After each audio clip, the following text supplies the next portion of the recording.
Happy Tuesday, everybody. Welcome to Slice of Life from the Great Outdoors this week. Episode 53, June 23. That's Billy Harner. My name is Keith Ratt. We work for the Brooklyn Cyclones. And while we wait for baseball, a little bit of news today, we are still in quarantine, still getting you through it with things like our favorite social slice. Billy, why don't you kick this one off first with NASCAR? NASCAR has sort of been all over the place for the last few days, probably the last 10 days, last 2 weeks or so. Last week, they announced that they were banning the Confederate flag at all NASCAR events. Then over the weekend, a noose was discovered in the garage of Bubba Wallace, who is the lone African-American driver in the NASCAR Cup Series. So after rain delayed Sunday's race, the drivers took to the track yesterday in Talladega. And before they got to the business of the race itself, there was a moment that was just extremely powerful and something that's definitely worth seeing. Take a look. All of NASCAR's drivers have rallied around Bubba Wallace, the NASCAR Cup Series lone black driver, after what happened here yesterday afternoon. The drivers, led by reigning Cup Series champion Kyle Busch in green, and their crews, the entire garage area, has rallied around Bubba Wallace and the number 43 today. Because yesterday afternoon, a noose was found hanging in the garage stall of Bubba's race car. In the NASCAR Cup garage area, a secure area where access is limited to competitors, officials, and track staff. A despicable act by someone flying directly in the face of NASCAR's efforts to build a culture that is diverse, equal, and welcome. That's why Richard Petty is here today, and why Ryan Blaney, Bubba's friends, competitors, and on-track foes have closed ranks around him.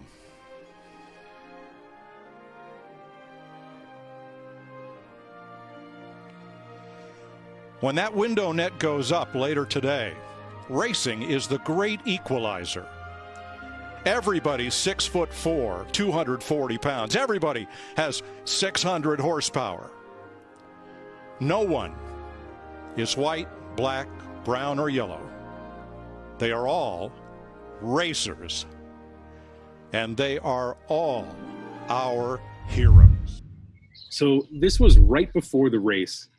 And all the 39 other drivers in the race, the pit crews, everyone associated with the race, even racing legend Richard Petty, they helped sort of push Bubba's car to the starting line to show support and solidarity for Bubba and the Black Lives Matter cause. Bubba has been very vocal in pushing NASCAR to sort of, I guess, come into modern times, I guess, in terms of the way they handle race relations in the sport.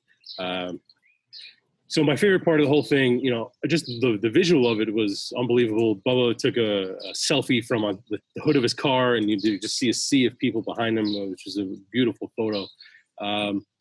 But sort of when it was all said and done, Bubba Wallace was interviewed by Fox, and he said, "Sorry, I'm not wearing a mask, but I wanted whoever did this to see they aren't going to take away my smile." So just, it's been unbelievably impressive to see the way Bubba Wallace has handled himself through this whole ordeal, from his passionate pleas to get rid of the Confederate flag at events, NASCAR agreeing and doing that, and then his just staunch defense of himself and pushing NASCAR forward through this whole event has just been beautiful to see. Oh, and then, by the way, the race itself was ended in just an unbelievable way, with the winning car winning by a margin of 7 thousandths of a second. It was sort of like the end of Cars, where Lightning McQueen sticks his tongue out and gets to the finish line. But it was a beautiful day for NASCAR. And we've sort of seen sports that are coming back doing different things. Soccer has been doing, after before the game starts, wherever they are, particularly in the Premier League, they're all wearing Black Lives Matter across the back of their jersey, and they're all taking a knee before the game starts. So there's been a lot of very powerful moments as sports have come back, and this was just the latest of many that have been very moving to see, to say the least. Yeah, the video of what happened with Bubba and how the entire sport and everybody involved rallied around him. You can tell how much the emotions of the moment took him over. He's coming out of the car and kind of loses it in tears a little bit. I don't think it's because of the actions that happened, but it was just the support that he gathered from the other drivers around NASCAR. And it's so simple. I mean, he's getting hugs from these guys right afterwards. A lot of these, what people view of, why racism exists. A lot of it is because they just don't know who you are. You don't know who they are. Just know these people. All the NASCAR guys, all those racers that came up to give Bubba a hug, they know Bubba. They're his friend. They know who he is deep down. So a lot of that, a lot of what racism is just not having any idea what other people are about and being afraid of that and wanting to get rid of them in some way, shape, or form, which is obviously the worst thing that we know about. So it was good to see all those hugs come for Bubba because he deserved them. For my favorite social slice, some records are unbelievable. I don't know if you and I would want to participate in this, but a graduating senior from Nellie A. Thornton High School in Mount Vernon, New York, Ashanti Palmer, will finish her pre-college education career without missing a single day of school. Not senior year, Bill, not high school, every single school day since pre-kindergarten. Unreal, Ashanti. I eventually in high school, you hate missing days because I went to an all-boys school and it's hard enough to ask another guy like, hey, can I borrow your notes? Yeah, okay. No, I'm not going to borrow your notes. But back in elementary school and middle school, I'm sure you probably, fainted a couple of days. You put take the thermometer out of your mouth, run it under the lamp next to you to heat it up or pretend that you're going to throw up. Kind of a get out of jail fest a little bit there. But Ashanti didn't miss a single day, and it turns into how good of a student is she. She's pursuing let me get this right, a biomedical degree at RPI. Scholarships are worth more than $430,000. I mean, stay in school. She's also the valedictorian of her high school. What a record. Ashanti, you can have that record. That's all you. I'll take my fake vomit stories in third grade. But, I mean, this is nuts. My sister didn't miss a day in high school, which was crazy. But this is Ashanti. She didn't miss a day since like 4 or 5 years old, Bill. Yeah, we joke in my family that my mom was a teacher, so she had no time for taking days off. So I always had to go to school no matter what was going on. But even I was allowed to miss some days, like I was sick, you get the chicken pox, stuff like that happens. You miss some time. But this is unbelievable. I mean, I had a couple years of perfect attendance, but this is the Cal Ripken of perfect attendance. So great for her. And it's almost nice that as her reward, she gets COVID, which is like this the second half of the semester wiped out. You can stay home for the whole time. She probably, all those days added up to all the days I took off between pre-K and senior year of high school. Let's do Chicken Parm Heroes. I'll kick this one off first. Preston Bowman is a student at Grand Avenue Middle School on Long Island in Belmore. He entered a contest called the Ving Project, which is if someone you know or someone close to you deserves $1,000 of tax-free money because they've had their lives affected by COVID. So Preston chose his school bus driver, Augustine Val. Take a look. So bad that you missed out on all of your tips this year. Yeah. So I wanted to give you this $1,000 check to help you out. I'll use this money for something amazing. No. Yes. No. You deserve it. Who am I? You truly deserve it. You're the best. A good buddy. Good things for good people. Absolutely. Wow. So first off, I never heard of the Ving Project, but it's pretty cool to see what they're doing. They're kind of using the model of having young people shoot a video, use that the effect of social media to see what kind of story can you tell, how can you present us the story that we can help you give $1,000 to somebody that you know. But good for Preston and good for Augustine, the bus driver, because he even said that he's going to take this money and give it to his grandchildren so they can use it for their college funds. So we are seeing just continued acts of kindness pouring out, paying it forward and paying it forward some more. I mean, giving bus driver $1,000 because he knows that usually at the end of the year, everyone tips the bus driver for getting your kids to school safe and sound in one piece. And he was missing out on that this year. So good on everybody in this story. Yeah, this year was my first introduction to a school bus driver. Growing up, I walked to school. When I was in high school, I took the subway to school. So this year, my son started kindergarten. It was my first introduction to a school bus driver.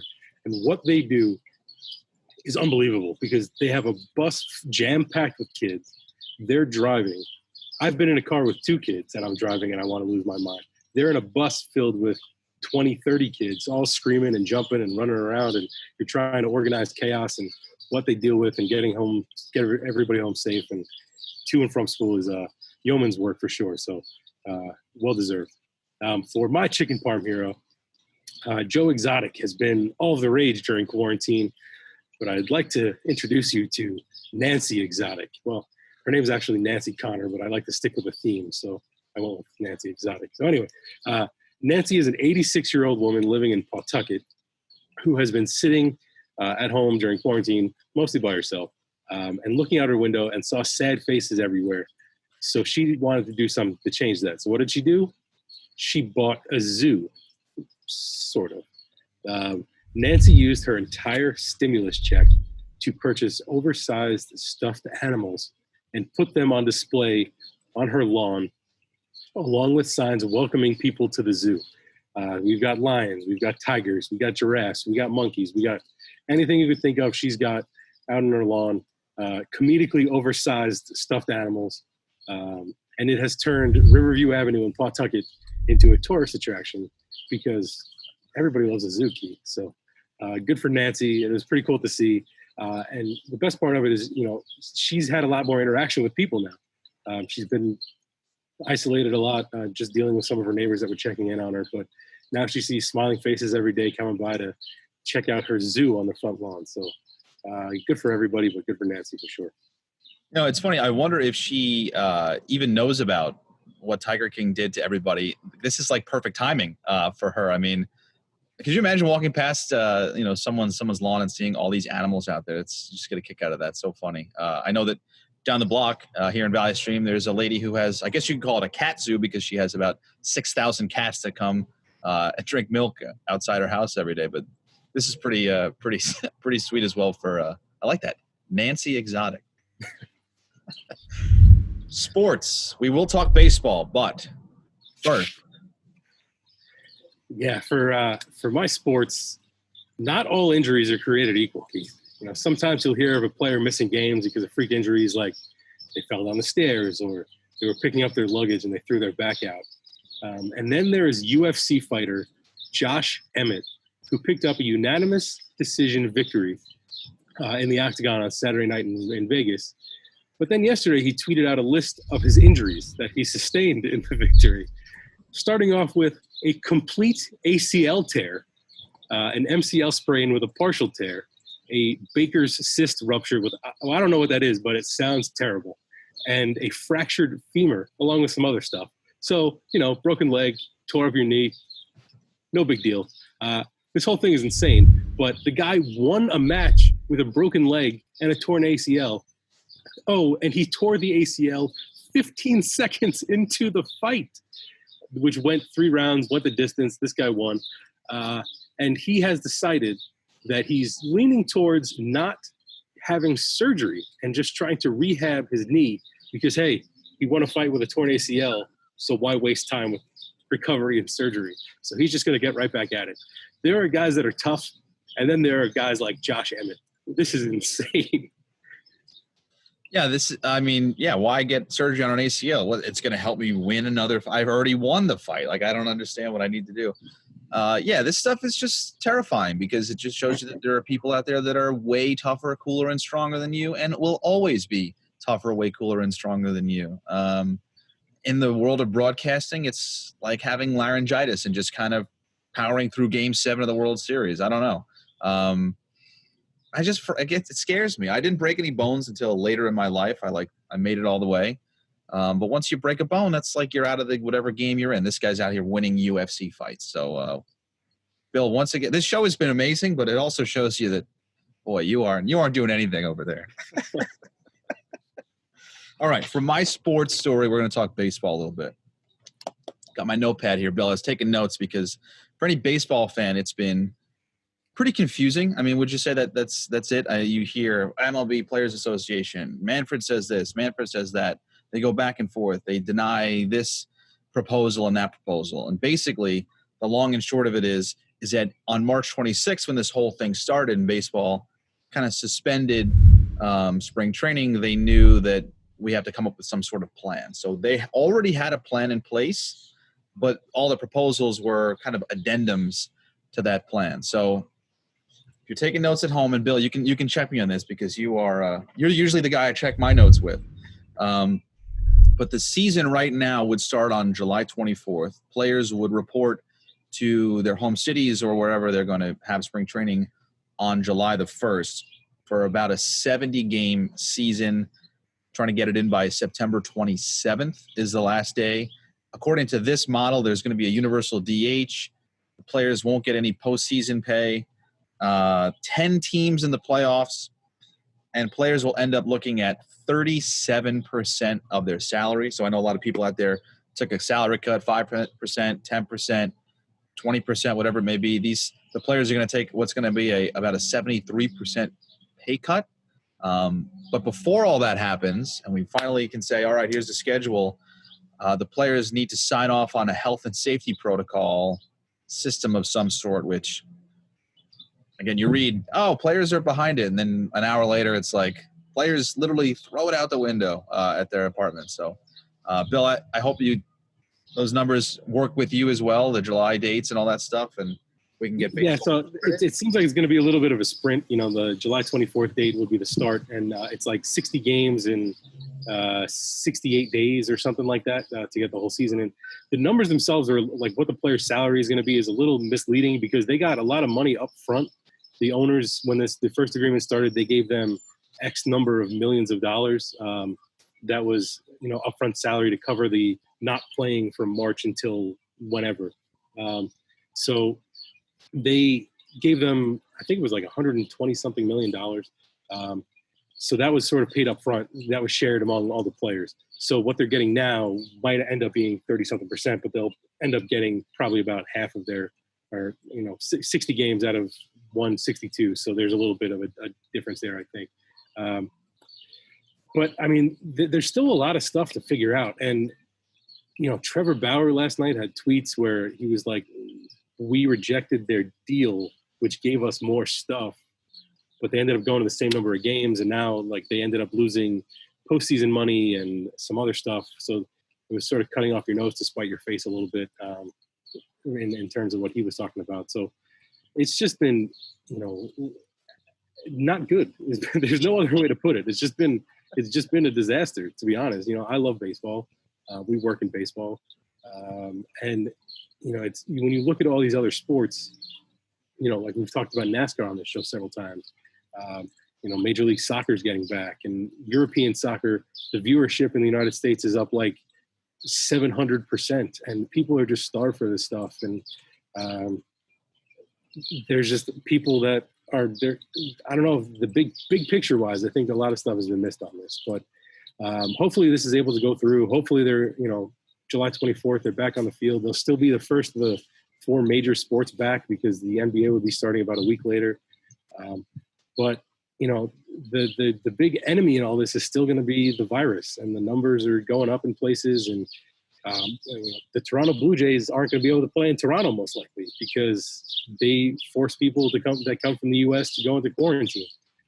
So Toronto might be playing in their AAA stadium in Buffalo. They might be playing in St. Pete with the Rays and share that facility.